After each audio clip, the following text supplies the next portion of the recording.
What will you be saying to them about the forthcoming EU referendum in the UK? Well, clearly it's a major source of uncertainty for businesses in their operational side and also on the investment side. We are looking at a prolonged period of uncertainty about the UK's ability to trade with the rest of the EU. But what we're telling businesses is not to panic. We don't know what that new relationship will look like, and nothing will actually change the day after the vote. There is a period of up to 2 years, during which time the UK will renegotiate an exit treaty, which could well include certain freedoms to trade and invest across border. However, in the longer term, we urge them not to be complacent.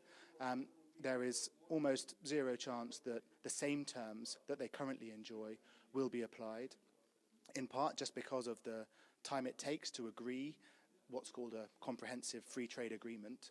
And under the rules of the World Trade Organization, you need to have a comprehensive free trade agreement in place before you can apply and offer lower tariffs to one country rather than another. So this will prevent the EU from offering the UK the same deal it has now, and it will also mean there's a very big cost for the UK of offering what some in the Leave campaign have said will be a zero tariff deal to the rest of the EU. Nigel Farage, other Leave campaigners have said that they're quite relaxed about the trade agreements. They feel very confident that they will get a good deal because other EU countries will want to export to the UK. What would you say to this argument?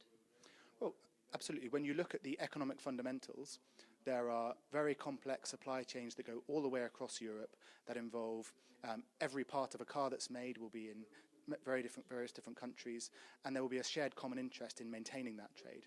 The problem is that the legal structures that overlay those relationships will be highly uncertain and will almost certainly not be possible to replace.